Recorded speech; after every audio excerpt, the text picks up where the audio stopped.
Assalamualaikum warahmatullahi wabarakatuh. Selamat pagi Bapak dan Ibu. Pertama-tama saya ucapkan terima kasih kepada Bapak dan Ibu yang sudah menyempatkan waktunya untuk ujian tesis saya pada hari ini. Yang saya hormati Bapak Dr. Said Susilo Nugroho MSc selaku dosen pembimbing saya, dan yang saya hormati juga Bapak dan Ibu penguji sekalian.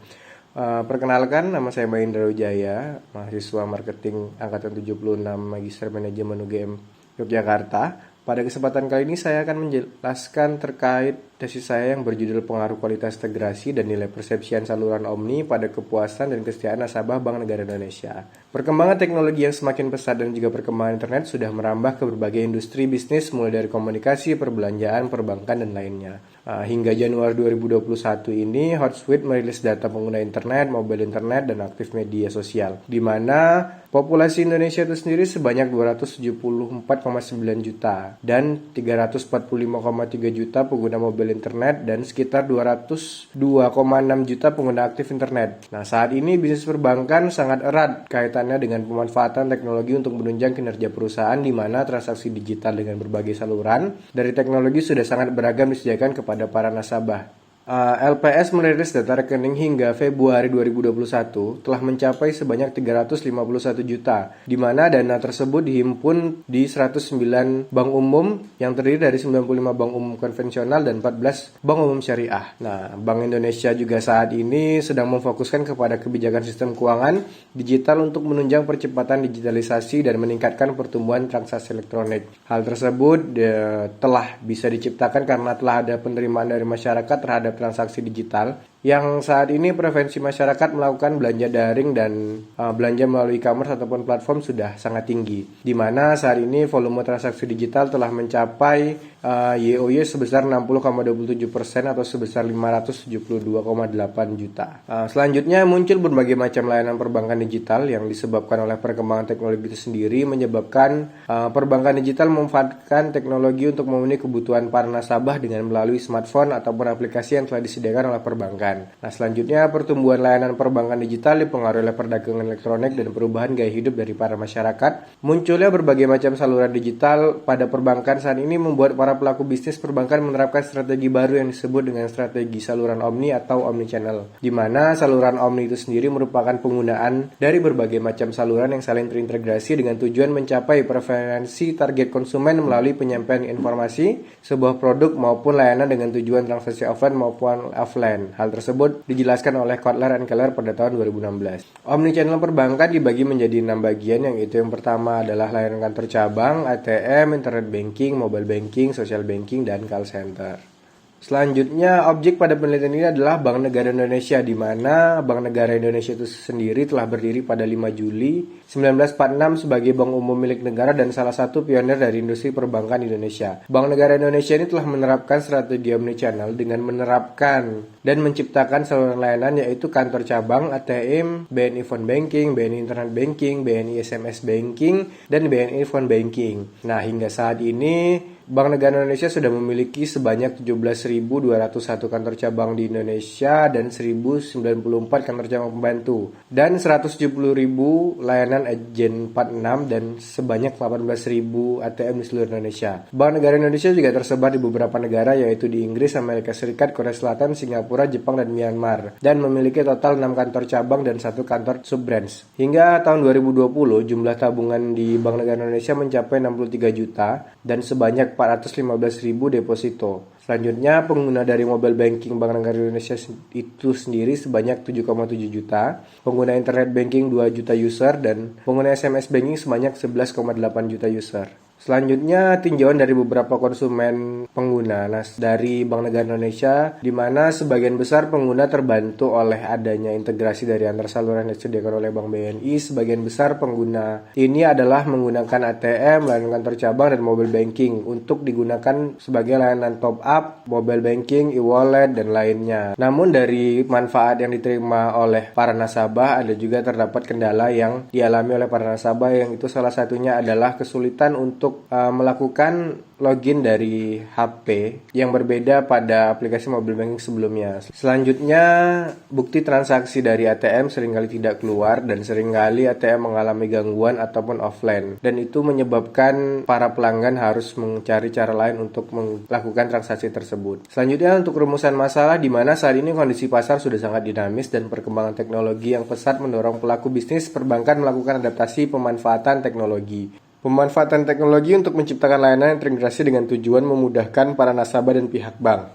Selanjutnya muncul saluran layanan untuk kebutuhan nasabah yang saat ini sangat dibutuhkan dalam transaksi, penarikan uang, setor uang, pembayaran tagihan, top up e-wallet, dan lainnya. Hal tersebut membuat perbankan sangat tepat menerapkan strategi saluran omni yang saling terintegrasi dan memudahkan nasabah maupun pihak bank. Nah, Bank Negara Indonesia itu sendiri adalah satu bank yang telah mengadopsi omni-channel atau saluran omni dan memfokuskan menerapkan hal tersebut dengan memfokuskan layanan mereka secara online maupun offline yang meliputi integrasi dari saluran-saluran yang disediakan berbasis teknologi terkini untuk dapat bersaing di industri perbankan dan menciptakan kepuasan kepada para nasabah. Namun masih terdapat beberapa kendala yang sering dikeluhkan oleh para nasabah, yaitu yang pertama, seringkali tidak muncul bukti transaksi dari mesin ATM ataupun mobile banking. Dan yang kedua, tidak semua saluran dapat melakukan transaksi yang sama, membuat para nasabah menggunakan saluran lain yang dapat memenuhi transaksi tersebut. Yang ketiga, informasi yang didapatkan dari berbagai saluran seringkali berbeda. Yang keempat, kesulitan mencari informasi untuk kebutuhan transaksi para nasabah dari saluran yang telah disediakan. Dan yang terakhir, sering terjadi kendala transaksi saat beralih menggunakan saluran layanan yang disediakan. Pertanyaan dan tujuan penelitian, di mana pertanyaan penelitian ini adalah apakah kualitas integrasi dan nilai persepsi saluran omni memiliki pengaruh terhadap kepuasan dan kesetiaan para nasabah Bank Negara Indonesia. Dan tujuannya adalah mengetahui pengaruh kualitas integrasi dan nilai persepsian dari saluran omni terhadap kepuasan dan kesetiaan para nasabah Bank Negara Indonesia itu sendiri. Selanjutnya, bab 2, landasan teori dan pengembangan hipotesis, di mana kualitas integrasi saluran omni menurut Sousa dan Vos adalah kualitas integrasi saluran berbagai kemampuan untuk memberikan konsumen pengalaman layanan yang mulus dan terpadu di berbagai saluran. Dan menurut Sahiri et al. Pada tahun 2017 mendefinisikan kualitas integrasi saluran omni dari 3 perspektif, yaitu integrasi antar tahapan saluran,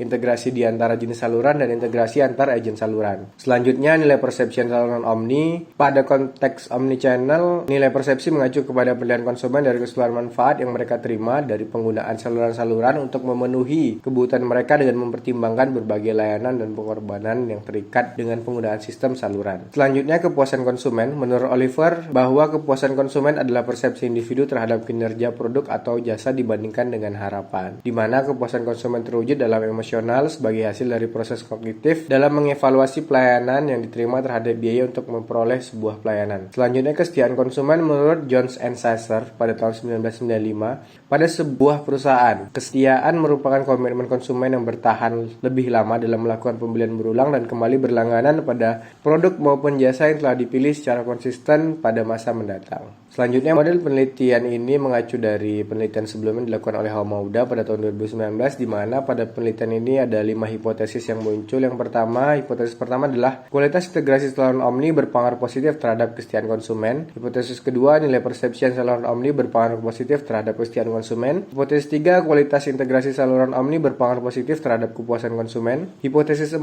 nilai persepsi saluran omni berpengaruh positif terhadap kepuasan konsumen. Dan hipotesis kelima, kepuasan konsumen berpengaruh positif terhadap kesetiaan konsumen. Selanjutnya, bab 3, metode riset. Strategi risetnya itu dimulai dari jenis penelitian, yaitu penelitiannya adalah penelitian kuantitatif. Metode penelitian menggunakan metode survei, sumber data berasal dari data Premier, dan metode pengumpulan data menggunakan kuesioner tertutup yang disebarkan secara daring. Selanjutnya, untuk desain pengambilan sampel, skala pengukuran adalah menggunakan skala Likert. Metode pengambilan sampel menggunakan non-probability sampling dengan teknik purposive sampling, dan diperoleh kuesioner sebanyak 203 kuesioner. Nah, kriteria dari responden ini tersebut terdiri dari 4 kriteria. Yang pertama, nasabah aktif Bank Indonesia minimal 1 tahun, berusia 18 tahun, berpendidikan SMA, diploma S1, S2, dan lainnya, dan memiliki dan menggunakan saluran dari layanan perbankan Bank Negara Indonesia minimal 2. Metode analisis data. Metode analisis yang digunakan adalah analisis regresi berganda dan analisis regresi sederhana menggunakan bantuan dari aplikasi IBM SPSS. Objek risetnya adalah saluran pemasaran Bank Negara Indonesia, yaitu kantor cabang, ATM BNI SMS Banking, BNI Mobile Banking, BNI Internet Banking, dan BNI Phone Banking. Untuk profil responden yang terkumpul pada penelitian ini yaitu yang pertama dari jenis kelamin. Dari wanita sebanyak 134 responden, pria 69. Responden yang berusia di bawah 25 tahun sebanyak 129, yang berusia 26 sampai 40 tahun sebanyak 70, yang berusia 41 sampai 55 tahun sebanyak 4 orang, dan yang berusia di atas 55 tahun tidak ada responden yang didapatkan dari penelitian ini. Dan untuk dari kriteria pendidikan terakhir, sebagian besar responden berasal dari pendidikan S1 sebanyak 139, lulusan SMA 35 orang, lulusan S2 15 orang, lulusan D3 9 orang, dan lainnya 5 orang. Untuk pekerjaan, paling banyak di pekerjaannya mahasiswa sebanyak 57 orang, lainnya 37, profesional 35, pekerja operasional 32, pengusaha 16, pekerja manajerial 13, ibu rumah tangga 11, dan petani 2 orang. Selanjutnya dari saluran layanan BNI, paling banyak digunakan adalah ATM yaitu 161, BNI Banking 137, kantor cabang 59, BNI SMS Banking 17, BNI Internet Banking 12, BNI Phone Banking 3. Untuk frekuensi penggunaan saluran layanan BNI per bulan, kurang dari 3 kali sebanyak 69 orang, 4 sampai 5 kali 58 orang, lebih dari 10 kali 35 orang, 6 sampai 8 kali 29 orang, dan 9 sampai 10 kali 12 orang.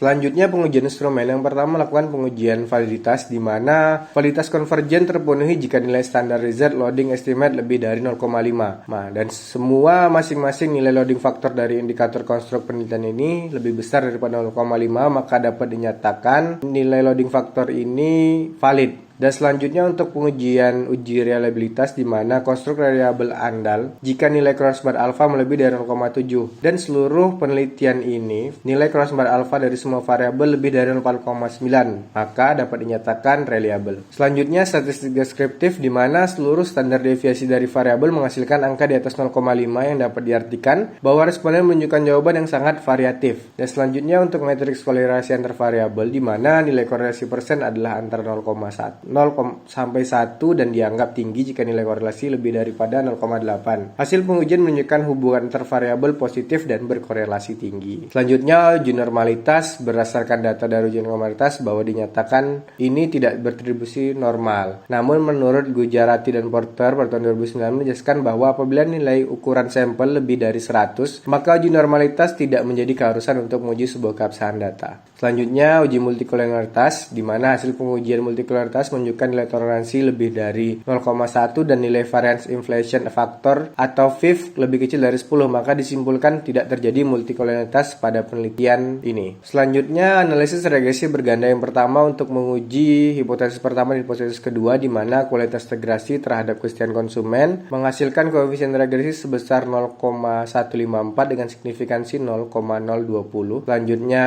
nilai persepsian terhadap kesetiaan konsumen koefisien regresi sebesar 0,683 dengan signifikansi 0,0000 dan ditemukan nilai AZ/R² sebesar 0,649 di mana kualitas integrasi dan nilai persepsian secara bersama-sama mempengaruhi kesetiaan konsumen sebesar 64,9%, sedangkan sisa dipengaruhi oleh faktor-faktor lain selain kualitas integrasi dan nilai persepsian. Nilai F hitung sebesar 187,1 dengan signifikansi 0,000 maka dinyatakan kualitas integrasi dan nilai persepsian memiliki pengaruh simultan signifikan pada kesetiaan konsumen. Selanjutnya analisis regresi berganda kedua untuk menguji kualitas integrasi dan nilai persepsian terhadap kepuasan konsumen, di mana hipotesis ketiga itu menyatakan kualitas integrasi terhadap kepuasan konsumen memiliki nilai koefisien regresi sebesar 0,219 dengan signifikansi 0,0000 dan hipotesis keempat nilai persepsian terhadap kepuasan konsumen koefisien regresi sebesar 0,682 di mana signifikansi 0,000 dan ditemukan nilai AZ/R² 0,749 yaitu kualitas integrasi dan nilai persepsian secara bersama-sama mempengaruhi kepuasan konsumen sebesar 74,1%, sedangkan sisanya dipengaruhi oleh faktor lain. Nilai F hitung sebesar 289,835 dengan signifikansi 0,00. Jadi kualitas integrasi dan nilai persepsian memiliki pengaruh simultan signifikan pada kesetiaan konsumen.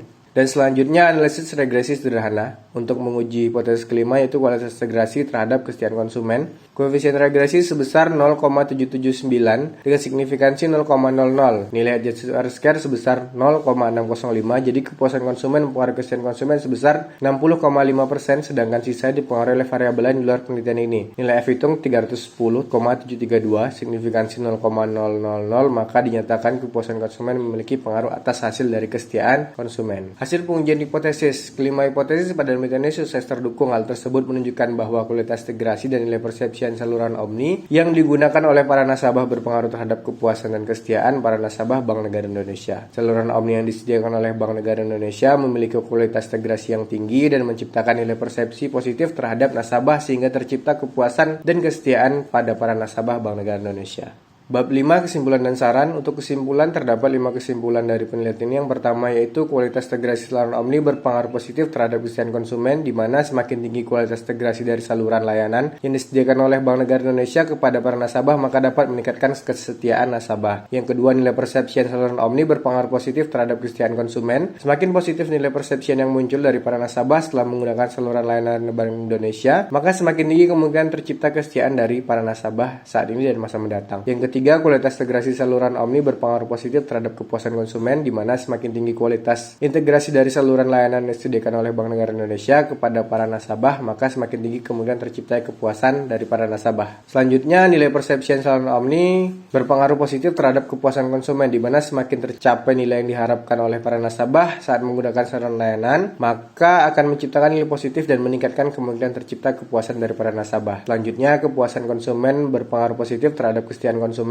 maka semakin tinggi kepuasan nasabah yang muncul dari penggunaan saluran layanan yang telah disediakan oleh Bank Negara Indonesia akan memberikan efek positif terhadap peningkatan kesetiaan para nasabah saat ini dan masa mendatang. Selanjutnya, implikasi manajerial. Yang pertama, pihak manajemen meningkatkan kualitas integrasi saluran layanan satu dengan lainnya tanpa membuat nasabah kesulitan menggunakan layanan tersebut. Dan yang kedua, bersungguh-sungguh berusaha menciptakan nilai positif dengan memberikan interaksi yang tepat untuk memunculkan persepsi yang positif juga. Dan yang ketiga adalah seluruh saluran layanan harus memberikan kemudahan pengaktifan layanan mobile banking menggunakan ATM ataupun layanan call center untuk memudahkan nasabah menggunakan saluran layanan tersebut. Yang keempat, memaksimalkan kinerja dari saluran layanan seperti layanan kantor cabang, ATM, dan mobile banking yang paling banyak digunakan oleh nasabah dengan menambah layanan ATM store tunai dan layanan pembayaran pada mobile banking. Dan yang kelima, pihak manajemen harus paham apa yang dibutuhkan oleh para nasabah karena kepuasan adalah faktor kunci loyalitas. Menciptakan interaksi harus dilakukan untuk mengetahui kebutuhan nasabah saat ini dan masa mendatang. Keterbatasan risetnya adalah keterbatasan responden dari generasi baby boomer dan generasi X yang berusia 41 tahun